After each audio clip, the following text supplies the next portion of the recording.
Dear student, welcome to OSR coaching classes YouTube channel. अगर आपने अभी तक चैनल सब्सक्राइब नहीं किया तो प्लीज़ सब्सक्राइब करिए और प्रेस करिए बेल आइकन को। आज की वीडियो लेक्चर 11th अकाउंटेंसी की रहेगी। तो लास्ट के जो वीडियो लेक्चर में मैंने डिस्कशन किया है, छोटा सा बेसिक डिस्कशन कर लेता हूँ, जैसे आज का वीडियो लेक्चर में आपको कहीं प्रॉब्लम फेस नहीं करना पड़े। फर्स्ट वीडियो लेक्चर में मैंने आपको स्टार्ट कराया था इंट्रोडक्शन अकाउंटेंसी का, कि अकाउंट्स क्यों पढ़ रहे हैं, क्या रीज़न है, क्या मेथड है, क्यों पढ़ा जा रहा है। और आगे की वीडियो लेक्चर में मैंने अकाउंट्स की टर्म्स डिस्कस की थी।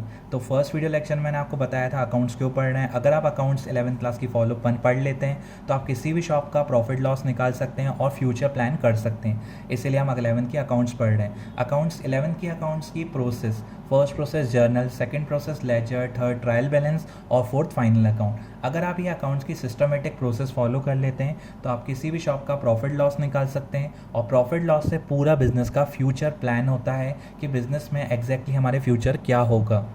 इसीलिए हम अकाउंट्स को पढ़ रहे हैं। हम फर्स्ट प्रोसेस पे आए थे, क्योंकि अगर फर्स्ट सेकंड सारी प्रोसेस पढ़ेंगे तो हम किसी शॉप का प्रॉफिट लॉस निकाल पाएंगे। तो अकाउंट्स की फर्स्ट प्रोसेस का नाम जर्नल, जिसका सेकंड नेम था डे बुक। मैंने आपको बताया था वहाँ दिन भर के ट्रांजिशन रिकॉर्ड होते हैं। कैसे रिकॉर्ड होते हैं सीखेंगे हम अच्छे से। अभी हम उससे पहले कुछ अकाउंटिंग की टर्म्स क्लियर कर रहे हैं जो हमें अकाउंट्स की फर्स्ट प्रोसेस रिकॉर्ड करने टाइम देखनी पड़ेंगी। टर्म्स सारी काम आएंगी। अगर आपको पहले से क्लियर होगी तो टर्म्स को वहाँ पर दिक्कत नहीं जाएगी आपको कोई भी क्वेश्चन सॉल्व करने में, टर्म्स पहले से क्लियर होंगी तो। ठीक है, अभी मैं आपको लास्ट 2 वीडियो लेक्चर में भी टर्म्स ही डिस्कस कर रहा था और आज की वीडियो लेक्चर में भी कुछ इंपॉर्टेंट टर्म हम डिस्कस करेंगे जो हमारी अकाउंट्स की फ़र्स्ट प्रोसेस में बहुत काम की रहेंगी और हमें हमें हमेशा पूरे साल भर अकाउंट्स में वो सारी टर्म्स काम आएंगी। स्टार्ट करते हैं आज का वीडियो लेक्चर। स्टार्ट करते हैं। अकाउंटेंसी रहेगा 11 CBSE का। इस वीडियो लेक्चर को IASC एंड MP बोर्ड के स्टूडेंट देख सकते हैं। तो आज बेसिकली मैं डिस्कशन करने वाला हूँ डिस्काउंट का। डिस्काउंट का मतलब, जैसे मैं एक शॉप पे गया पेन ख़रीदने के लिए, तो मैंने पूछा पेन कितने का। उस शॉपकीपर ने कहा 10 रुपीज़ का पेन। मैंने कहा फ़ाइनल कितना दूँ। उसने कहा 8 रुपीज़ आप पे कर दो। तो उसने 10 वाला पेन मुझे 8 में दिया, जो 2 रुपये उसने कम किया उसको हम बोलते हैं डिस्काउंट। डिस्काउंट मतलब प्राइस में उसने जो रिडक्शन किया उसको हम बोलते हैं डिस्काउंट। वैसे ही बिज़नेस में किस टाइप के डिस्काउंट कवर होते हैं वो मैं आपको समझाता हूँ। तो बिज़नेस में 2 टाइप के डिस्काउंट रहेंगे, सॉरी और भी डिस्काउंट एक और रहेगा। अभी मैं 2 टाइप के डिस्काउंट समझा रहा हूँ आपको। पहला डिस्काउंट रहेगा ट्रेड डिस्काउंट, फिर रहेगा कैश डिस्काउंट। 2 डिस्काउंट डिस्कस कर रहा हूँ मैं, और ये मैं आपको एक एग्जांपल के थ्रू समझाऊंगा तो आपको बहुत अच्छे से क्लियर हो जाएगा, ज़्यादा प्रॉब्लम नहीं जाएगी। देखिए, पहले आपको क्लियर होना चाहिए होलसेलर और रिटेलर में क्या फ़र्क होता है।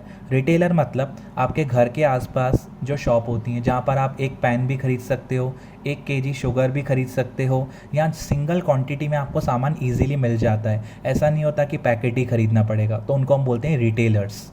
और होलसेलर्स जो बल्क में सामान बेचते हैं, जो मार्केट में बल्क में सामान बेचते हैं। मतलब अगर मैं वहाँ जाऊँगा, मैंने बोला 1 पेन दो, तो बोलेगा 1 पेन नहीं, कम से कम आपको 1 पेन का पैकेट ख़रीदना पड़ेगा पूरा। तो होलसेलर जो बल्क में सेल करते हैं और रिटेलर जो स्मॉल क्वांटिटी में सामान को बेचते हैं। तो बेसिकली रिटेलर अपना पूरा सामान बल्क में होलसेलर से लेके आते हैं और फिर उसको ओपन करके स्मॉल क्वांटिटी में, मतलब हम लोगों को, कस्टमर्स को बेचते हैं। तो इन दोनों का डिस्कशन मैं कर रहा हूँ। इसके थ्रू आपका डिस्काउंट का पार्ट अच्छे से रेडी होगा। देखिएगा, रिटेलर प्रोडक्ट परचेज़ करने के लिए होलसेलर के पास गया, तो रिटेलर ने पूछा उससे, मुझे ये वाली चीज़ का 1 पैकेट कितने का है। एग्जांपल कोई सा भी प्रोडक्ट हो सकता है, उसका 1 पैकेट की प्राइस होलसेलर ने बोली 25 रुपीज़ का एक प्रोडक्ट है ये वाला। तो रिटेलर ने कहा ठीक है, अगर मैं 100 पैकेट ख़रीदता हूँ तो आप कितना ऑफ़ कर दोगे। तो होलसेलर ने कहा कि मैं 1 पैकेट बेचता हूँ 25 का, और मैं इकट्ठे 100 पैकेट जा रहे हैं, तो क्यों ना मैं इसको ऑफ़र कर दूं। तो मेरे इकट्ठे 100 पैकेट बिक जाएंगे और इकट्ठा बल्क में अमाउंट भी आ सकता है। तो होलसेलर ने कहा कि अगर आप 100 पैकेट ख़रीदोगे तो फिर मैं आपको 1 पैकेट 20 रुपये का दे दूँगा। वैसे 25 का है, लेकिन अगर आप 100 पैकेट ख़रीदते हो तो 1 पैकेट 20 का हो जाएगा। तो अगर हमने कुछ लार्ज क्वांटिटी में गुड्स खरीदे या सर्टेन क्वांटिटी में गुड्स खरीदे, उस टाइम जो होलसेलर ने मुझे डिस्काउंट ऑफ़र किया उसको हम बोलते हैं ट्रेड डिस्काउंट। उसको क्या बोलते हैं? Trade discount. 25 वाली चीज़ 20 में मिल गई। तो थोड़ा अच्छा डीप में डिस्कस करते हैं। नॉर्मल। अगर 100 पैकेट मैं ख़रीदता 25 के हिसाब से तो 2500 के मिलते, लेकिन वही 100 पैकेट मुझे कितने में मिल गए, 20 रुपये में एक पैकेट, तो 2000। तो इन शॉर्ट मुझे कितने का डिस्काउंट हो गया, 500 रुपये का मुझे सीधा सीधा यहाँ पर डिस्काउंट मिल गया। कितने का डिस्काउंट मिला, 500 का। तो इस टाइप के डिस्काउंट को हम बोलते हैं ट्रेड डिस्काउंट। अब 2500 में से 500 डिस्काउंट हुआ तो रिटेलर को कितना पेमेंट करना पड़ेगा, 2000, और ये 2000 रुपीज़ रिटेलर होलसेलर को पेमेंट करना है। अब रिटेलर ने कहा यहाँ पर, अब मैं आपको एक छोटी सी बात डिस्कस करता हूँ। पूरा बिजनेस आज की डेट में 90% बिजनेस क्रेडिट पे चलता है। क्रेडिट मतलब उधार पे, मतलब रिटेलर अभी भी सामान भले खरीद रहा है लेकिन 2000 पे ज़रूरी नहीं है कि उसको परचेज टाइम ही दे। बोलेगा 2000 हुआ ना फाइनल, मैं आपको थोड़े टाइम में दे दूँगा, मैं आपको थोड़े टाइम में ऑफ़र कर दूँगा, मतलब आपको पे कर दूँगा। तो उस कंडीशन में होलसेलर चाहता है कि मेरा पेमेंट जल्दी से आ जाए, तो वो उसको एक और टाइप का डिस्काउंट ऑफ़र करता है कि जैसे मुझे पेमेंट जल्दी मिल जाए। तो होलसेलर कहता है रिटेलर को, अगर आप मुझे पेमेंट इमीडिएटली कर दोगे तो मैं आपको और ऑफ़ कर सकता हूँ। अगर आप मुझे पेमेंट अभी कर दोगे, मतलब 2000 रुपये रिटेलर अभी नहीं पे कर रहा, बोल रहा है बाद में दूंगा, मैं एक डिस्काउंट ले चुका है वो और बोल रहा है 2000 बाद में दूंगा। तो होलसेलर या कभी कभार रिटेलर, होलसेलर बेसिकली अट्रैक्ट करने के लिए बोलता है कि अगर आप 2000 का पेमेंट आप मुझे अभी करते हो ना तो मैं आपको एक और डिस्काउंट दूंगा जिसका नाम रहेगा कैश डिस्काउंट। तो देखो उसका नाम ही क्या है, कैश डिस्काउंट। अगर कैश पेमेंट होगा तो ये डिस्काउंट अप्लाई होगा, और अगर कैश पेमेंट नहीं हुआ तो ये डिस्काउंट अप्लाई ही नहीं होगा।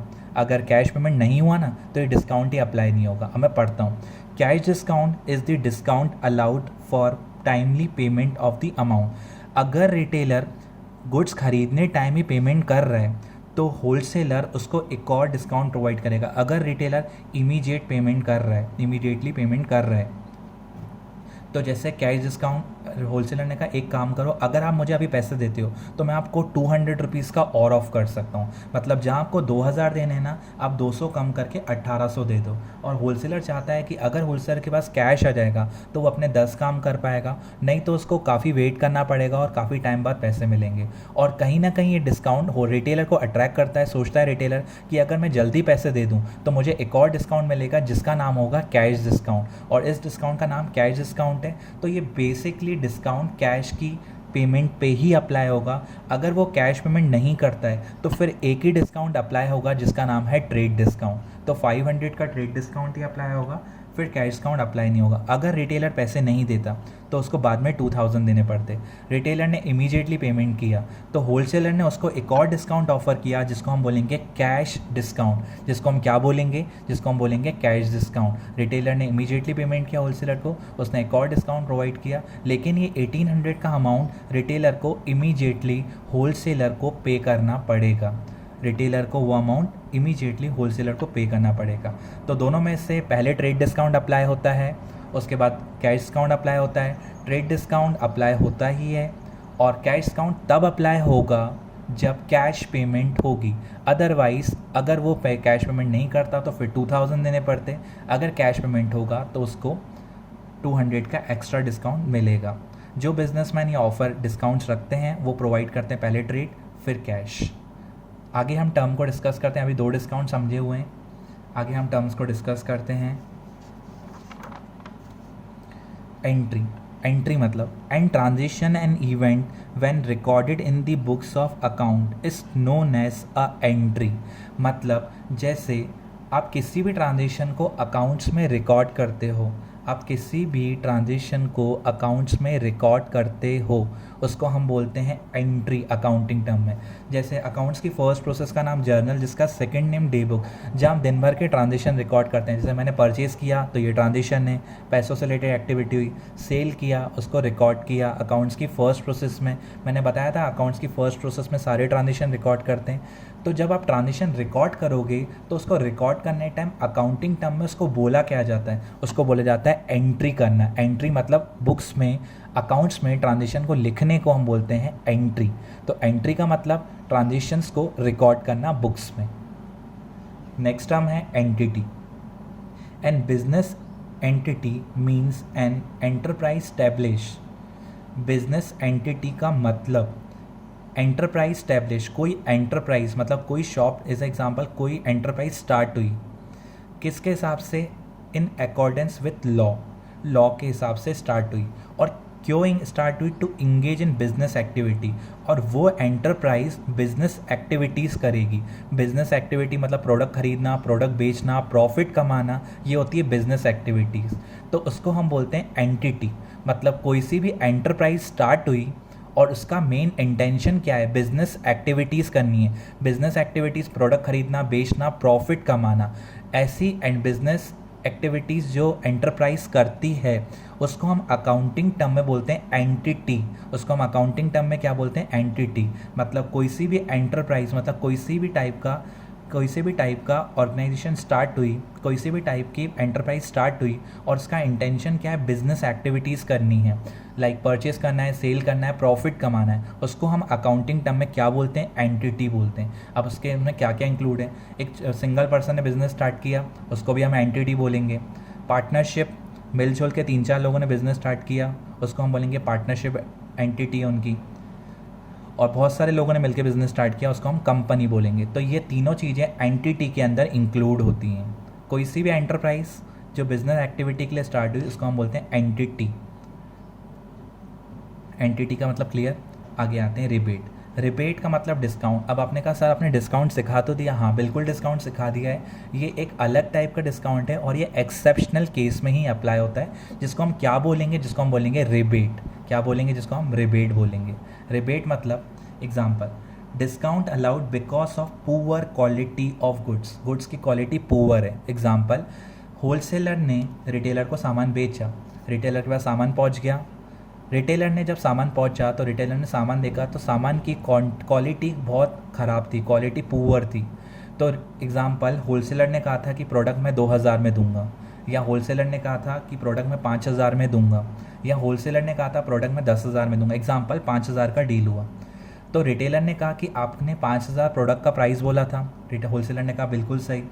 रिटेलर ने कहा जो आपने क्वालिटी भेजी है ना बहुत पुअर है, भले मैं आपको उसके फ़ोटो भेज देता हूँ या आपको प्रोडक्ट रिटर्न कर देता हूँ। तो उस केस में है ना, अब क्वालिटी पुअर है प्रोडक्ट की, क्वालिटी पुअर है प्रोडक्ट की, तो उस कंडीशन में होलसेलर है ना उसको और डिस्काउंट ऑफर कर देता है, क्योंकि उसके पास क्वालिटी पुअर है, अच्छी क्वालिटी के गुड्स नहीं आए। जैसे 5000 की बोला था गुड्स हैं लेकिन क्वालिटी पुअर है, तो होलसेलर ने बोला एक काम करो आप 1000 रुपये कम कर दो, मुझे 4-5 की जगह मुझे 4 दे दो, क्योंकि है ना पुअर क्वालिटी के गुड्स आपके पास आए हैं, तो आप मुझे और पैसे कम करके दे दो।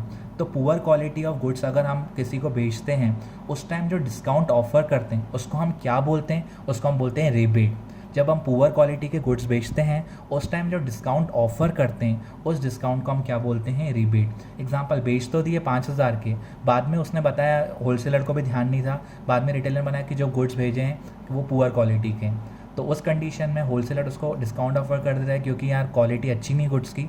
उस डिस्काउंट को हम बोलते हैं rebate. Trade discount cash discount से कनेक्ट नहीं करना, उस डिस्काउंट को हम बोलते हैं रिबेट। ये हमारे अकाउंट्स की टर्म्स हैं। Thank you.